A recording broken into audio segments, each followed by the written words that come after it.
வணக்கம். இது ஒரு transformation of sentences related lesson. Wren and மார்டின்ல இருந்து ஒரு எக்ஸசைஸ் எடுத்திருக்கேன். சாப்டர் 10 டிரான்ஸ்ஃபர்மேஷன் ஆஃப் சென்டென்சஸ்ல exercise 63 rewrite the following sentences from passive to active. So voice related, active voice, passive voice ஏற்கனவே நிறைய வீடியோஸ் சேனல்ல இருக்கு. அந்த பிளேலிஸ்ட் நீங்க பார்த்துருப்பீங்க. யூடியூப் லைவ் செஷன்ஸ் கூட நம்ம பார்த்துருக்குறோம். பாசிவ் வாய்ஸ்ல எப்படி கொஸ்டின்ஸ் ஃபார்ம் பண்றதுங்களாம். ஸோ இது வந்து ரெனன் மார்டின் அந்த எக்ஸசைஸ்ல இருந்து ஒரு 17 சென்டென்சஸ் எடுத்திருக்கிறேன். ஓகே, ஸோ அது பார்க்கலாமா?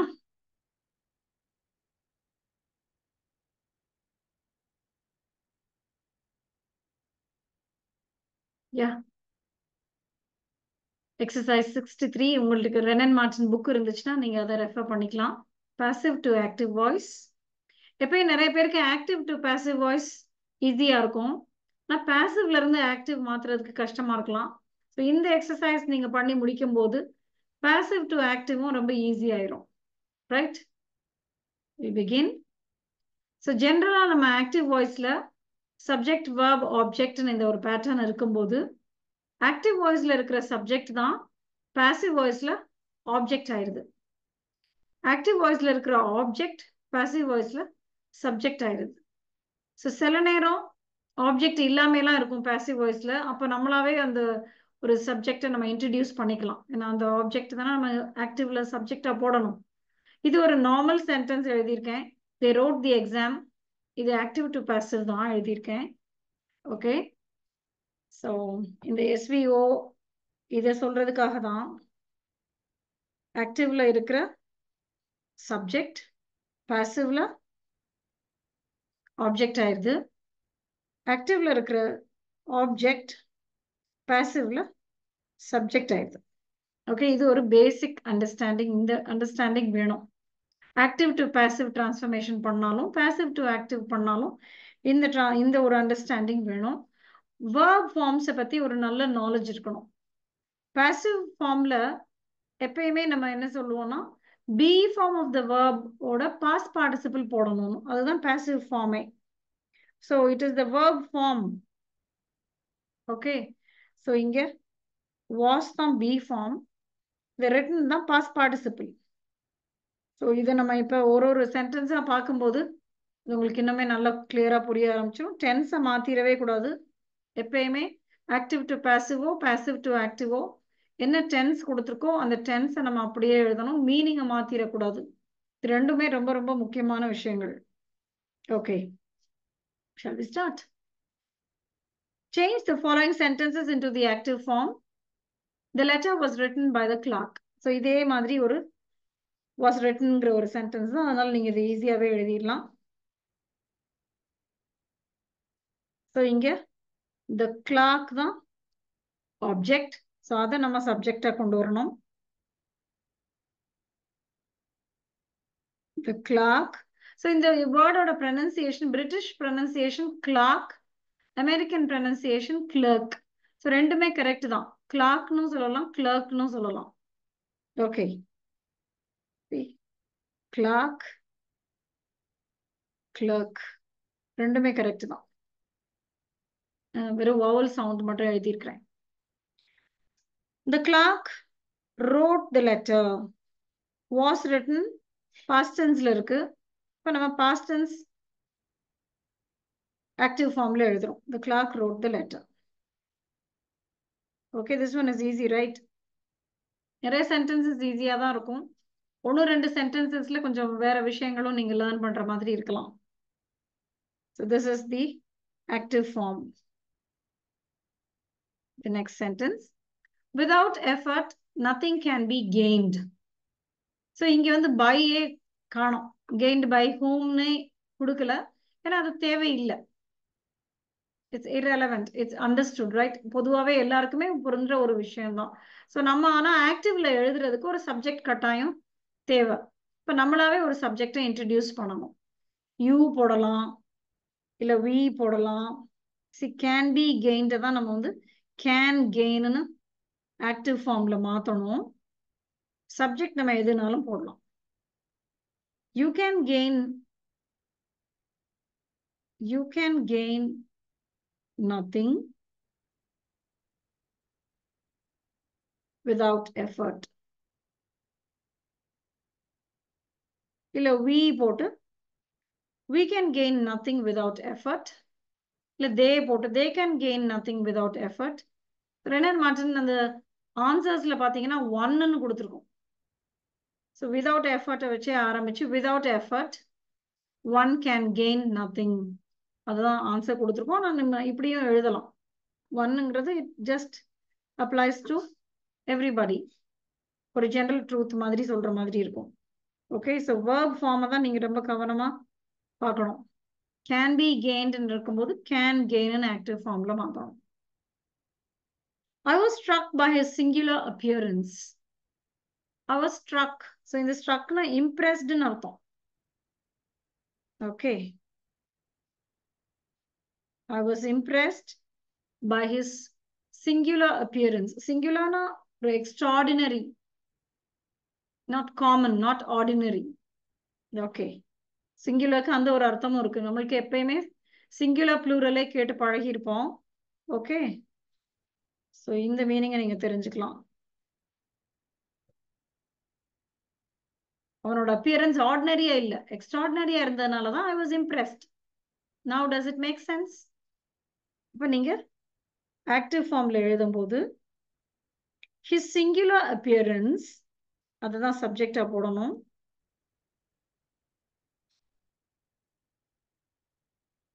பாஸ்ட் டென்ஸ்ல தான் இருக்கு வாஸ் ஸ்ட்ரக்னு. அப்ப பாஸ்ட் டென்ஸ்லயே நம்ம ஸ்ட்ரக்னு போடணும். Struck me. ஸோ ஐ வந்து இங்க நம்ம கரெக்டா நீங்க போடணும். சப்ஜெக்ட் ப்ரொனவுன் ஆப்ஜெக்ட் ப்ரொனவுன்லாம் கரெக்டா யூஸ் பண்ணணும். இந்த ஸ்ட்ரக் வந்து strike struck struck base form strike past tense struck past பார்ட்டிசிபிளும் ஸ்ட்ரக். இங்க இருக்கிற ஸ்ட்ரக் வந்து பாஸ்ட் பார்ட்டிசிபிள், இந்த ஸ்ட்ரக் வந்து past tense. Okay, so was struck தான் இங்க verb, இங்க struck தான் verb. His singular appearance struck me. Okay, the next sentence. He was seen by my brother. Was seen is the verb. Past tenseல தான் இருக்கு was. இப்ப see ஓடைய நீங்க அது கூட இல்லைன்னா பண்ணிக்கலாம். அந்த ஃபார்ம்ஸ் எல்லாத்தையுமே எழுதி வச்சுக்கலாம். அந்த மாதிரி ஒரு ஒரு சென்டென்ஸ் பார்க்கும்போது இப்போ பாஸ்ட் டென்ஸ் நம்ம saw தான் இப்போ யூஸ் பண்ண போறோம். My brother saw him. இது ரொம்ப ஒரு ஈஸியான ஒரு சென்டென்ஸ் தான். My brother saw him. Okay. Honey is made by bees. இது ஒரு ஜெனரல் ட்ரூத். is made தான் verb. சிம்பிள் ப்ரெசன்ட் டென்ஸ்ல இருக்கு. நம்ம bees சப்ஜெக்ட் ஆக்கி bees third person plural make போடணும். bees make honey. beesனா என்ன? they தானே. தேக்கு மேக் தானே போடுவோம் சிம்பிள் ப்ரெசன்ட் டென்ஸ்ல. இஸ் மேட் இங்கேயே இஸ் இருக்குன்னா ஹனி சப்ஜெக்ட், ஹனி இட்டுங்கிறதுனால இஸ் வருது. இங்க பீஸ் தேங்கிறதுனால நம்ம மேக் போடுறோம். Right, bees make honey. He was chosen leader. Once again, past tense, was chosen. Choose, chose, chosen. இங்க யாராலன்னு நம்மளுக்கு தெரியல, பை யாருன்னு தெரியல. நம்மளாவே ஒருத்தரை இன்ட்ரடியூஸ் பண்ணிக்கிற வேண்டியதான் சப்ஜெக்ட். நாங்க சூஸ் பண்ணோம்னு சொல்லலாம், அவங்க சூஸ் பண்ணாங்கன்னு சொல்லலாம், இல்ல நான் சூஸ் பண்ணேன்னு சொல்லலாம். ஓகே, சோ we போடலாம். we chose him leader. இந்த சென்டென்ஸோட அர்த்தம் என்ன? நாங்க அவனை லீடரா சூஸ் பண்ணணும். Okay, chose. இத பார்த்துட்டு தேர்ந்தெடுக்கப்பட்ட லீடர்னு நினைச்சுக்கிற கூடாது. இந்த chosen வந்து it's part of the verb. was chosenல இந்த chosen தான் main verb. was the helping verb. But when you write a different sentence like this, he was the chosen leader. இது வேற ஒரு சென்டென்ஸ். இதுக்கு நம்ம வந்து வாய்ஸ்லாம் சொல்லவே முடியாது. ஏன்னா இங்க ஆக்ஷனே கிடையாது. இது ஒரு ஸ்டேட் தான். வெறும் பி verb தான் verb. was மட்டும்தான் verb. chosenக்கு முன்னால the இருக்கிறதுனால இது ஒரு phrase ஆயிரும். இந்த chosen வந்து இங்க adjective இருக்கும். So past participle adjective function பண்ணணும்னு நம்ம படிச்சிருக்கோம்ல நிறைய லெசன்ஸ்ல. அந்த மாதிரி அர்த்தமாயிரும். அப்ப இந்த சென்டென்ஸ் உடைய அர்த்தம் என்ன? அவன் தான் தேர்ந்தெடுக்கப்பட்ட லீடர் அப்படின்னு பாஸ்ட்ல சொல்றோம். he was the chosen leader. இங்க ஆக்ஷன் எதுவும் இல்லை. ஆனா இங்க வந்து ஆக்ஷன் இருக்கு. Voice is all about action. Action இல்லாத ஒரு சென்டென்ஸ்ல நம்ம வந்து வாய்ஸை பத்தி பேசவே முடியாது. ஒரு ஆக்ஷன் ஒரு சப்ஜெக்ட்ல இருந்து ஒரு ஆப்ஜெக்டுக்கு பாஸ் ஆகணும். ரைட்? அதுதானே நம்ம டிரான்சிட்டிவ் வேர்ப்ஸ்னே சொல்றோம். ஸோ ஆக்டிவ் வாய்ஸ் எல்லாமே transitive verbs related. Okay, so இது different sentence. Next, by whom was this jug broken? Was broken. Once again, past tense la irukku. Break, broke, broken. நம்ம இப்ப broke தான் use பண்ணணும். Who broke this jug? By whom இருக்கிறத தான் நம்ம இங்க சப்ஜெக்ட்ல who போடுறோம். Who broke this jug? Okay, இது ஈஸியா தானே இருக்கு. I was offered a chair. Was offered, past tense. Offer, offered, offered. So நம்ம இப்ப இந்த offered தான் யூஸ் பண்ணணும். past tense. யாரு ஆஃபர் பண்ணாங்கன்னு நம்மளுக்கு தெரியாது இங்க. அதனால நம்மளாவே போடணும் ஒரு subject. He offered me a chair. They offered me a chair. அந்த மாதிரி சொல்லலாம். They offered me a chair. இது ஒரு SVIO பேட்டர்ன்ல இருக்கா? ரெண்டு ஆப்ஜெக்ட்ஸ் இருக்கா? Me, a chair. Direct object, indirect object. என்ன ஆஃபர் பண்ணாங்க? யாருக்கு ஆஃபர் பண்ணாங்க? இந்த ரெண்டு क्वेश्चंस ஆன்சர் பண்ணதா? Yes. The next sentence. We shall be blamed by everyone. Shall be blamed. இதுதான் verb. இங்க everyone subject வர்றதுனால see third person. நம்ம அப்ப shall போடாம will போடணும். Everyone will blame us. இது வந்து கொஞ்சம் கவனமா இருக்கணும். இங்க we இருக்கிறதுனால இங்க shall இருக்கு. இங்க will be blamed போடலாம், shall be blamed போடலாம். Doesn't make a difference. ஆனா இங்க வந்து it makes a lot of difference. இங்க shall போடவே கூடாது. shall போட்டா எல்லாரும் நம்மள blame பண்ணட்டும்னு சொல்ற மாதிரி ஆயிரும். Everyone shall blame us. So everyone will blame us னா கரெக்டான ஃபார்ம். எல்லாரும் நம்மள blame பண்ணுவாங்க. He will be gladdened by the sight. Will be gladdened is the verb. Simple future இங்கேயும் தான். So அப்ப the sight னு ஆரம்பிச்சு the sight will gladden him. Gladden தான் verb. Gladden நீங்க கேள்விப்பட்டிருக்கீங்களா? சந்தோஷப்படுத்துறது, மகிழ்ச்சி படுத்துறது, அதுதான் gladden. அதே மாதிரி saddenனும் இருக்கு. When something makes you sad, it saddened me. Gladdened. Okay. The sight will gladden him.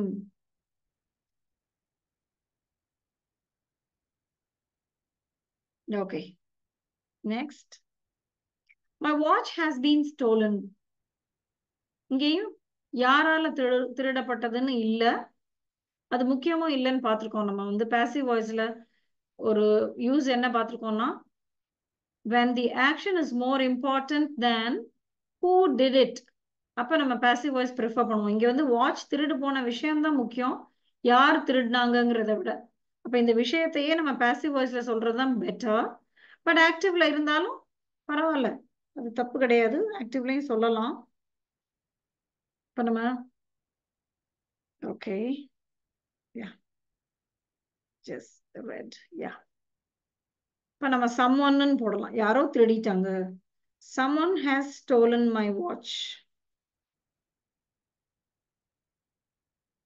someone has stolen my watch. So இங்க present perfect passivல இருக்கு. நம்ம present perfect activeல எழுதுறோம். has stolen. someone போடும்போது has கவனமா போடணும். ஏன்னா someone வந்து singular subject. someone மட்டும் இல்ல, everyone, anyone, no one, இது எல்லாமே singular subject. இப்ப has தான் போடணும் நீங்க. The telegraph wires have been cut. have been cut. அதே மாதிரியே present perfect passivல இருக்கு. இங்க நம்ம யாராவது வேணும்னே கட் பண்ணியிருந்தா கூட நம்ம தேன்னு சொல்லலாம். ஆனா இங்க வந்து பை தெம்னு ஏன் கொடுக்கலன்னா அது அவ்வளவு முக்கியம் இல்ல, இந்த விஷயம் தான் முக்கியங்கிறதுனால அது ஒமிட்டடா இருக்கு. ஓகே, சோ தே போடலாம், இல்ல வேற யாரோனாலும் இதே மாதிரி someone கூட போடலாம். they have cut. இங்க கவனமா have cut போடணும். ஏன்னா they போட்டீங்கன்னா someone போட்டா has cut. they have cut the telegraph wires.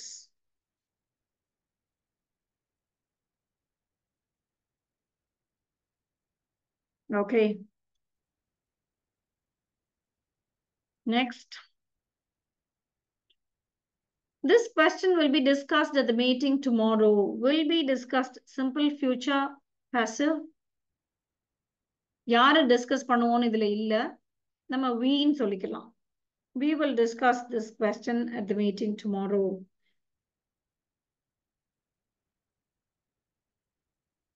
Will discuss correct போடும். We will discuss this question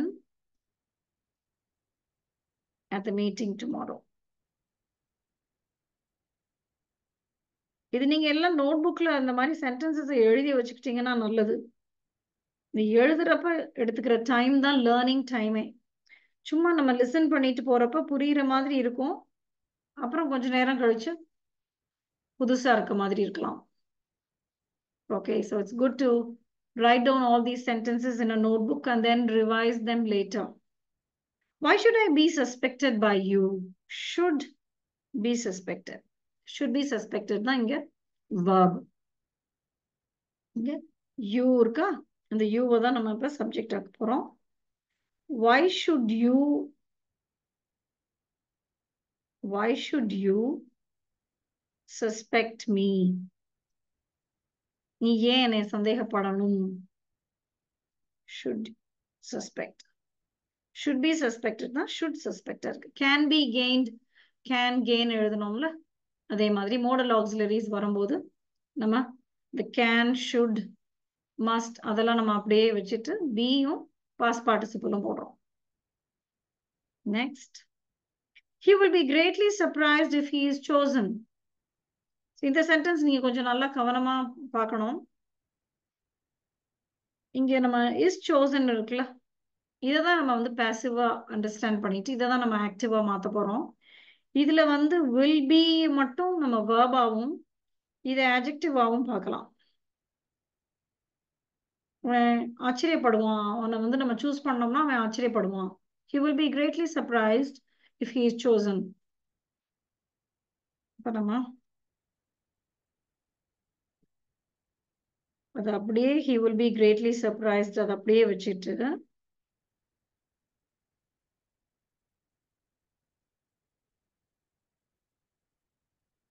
if we choose him. இது present tenseல இருக்கிறதுனால நம்ம இங்க கவனமா choose போடணும். if we choose him இல்ல if they choose him. okay,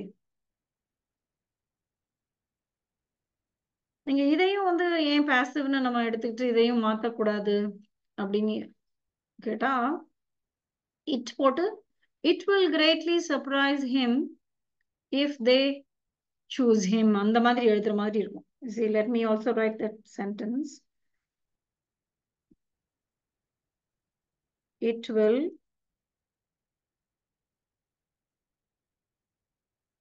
greatly surprise. So in the surprise வந்து verb ஆயிடுச்சு. It will greatly surprise him. அவனை ஆச்சரியப்படுத்தும் if they choose him. அந்த மாதிரி எழுதலாம். But the first one is good enough.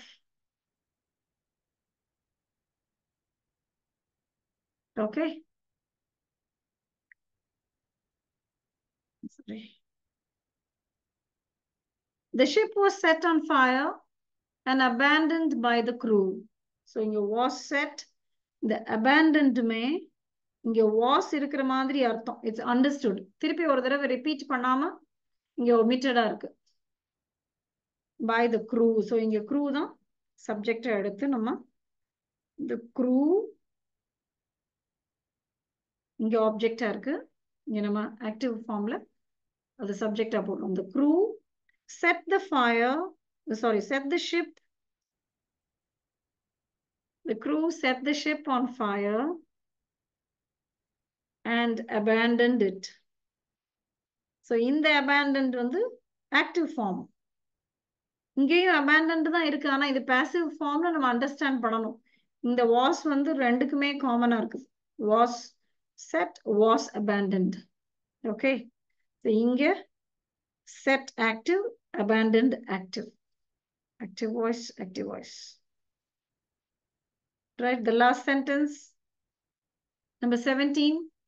He was arrested on a charge of theft, but for lack of evidence, he was released. So இங்க ரெண்டு verbs இருக்கு. Was arrested, was released. ரெண்டுமே passive voiceல இருக்கு. யார் arrest பண்ணாங்கன்னு இங்க இல்ல, because it's obvious. யார் arrest பண்ணுவாங்க? The police தான் arrest பண்ணுவாங்க. So நம்ம இங்க activeல எழுதும் போது the police arrested past tenseல இருக்கு. இப்ப arrested ன்னு போடும். The police arrested him on a charge of theft. மீதி நம்ம அதே மாதிரி but for lack of evidence, evidence இல்லாததுனால ரிலீஸ் பண்ணிட்டாங்க. They released him. They released him. Okay. So இங்க இன்னொரு முக்கியமான விஷயம், மற்ற வீடியோஸ்லயும் நான் சொல்லியிருப்பேன். இந்த மாதிரி the policeன்னு வரும்போது அது வந்து எப்பயுமே plural தான், சிங்குலரா எடுக்கக்கூடாது. சிங்குலரா இருந்தா a policeman, a policewoman அப்படி இருந்தாதான் அது சிங்குலர்.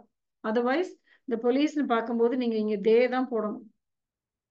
ஓகே, இங்க பிரச்சனை இல்லை பாஸ்ட் டென்ஸ்ங்கிறதுனால. பட் சிம்பிள் ப்ரெசன்ட் டென்ஸ்லாம் இருக்கும்போது கவனமா போடணும், ஏன்னா அது மாறும்ல verb form. Okay, the police arrested him on a charge of theft, but for lack of evidence they released him. ரெண்டு verbsமே active formல இருக்கு. Okay, so I hope it was clear.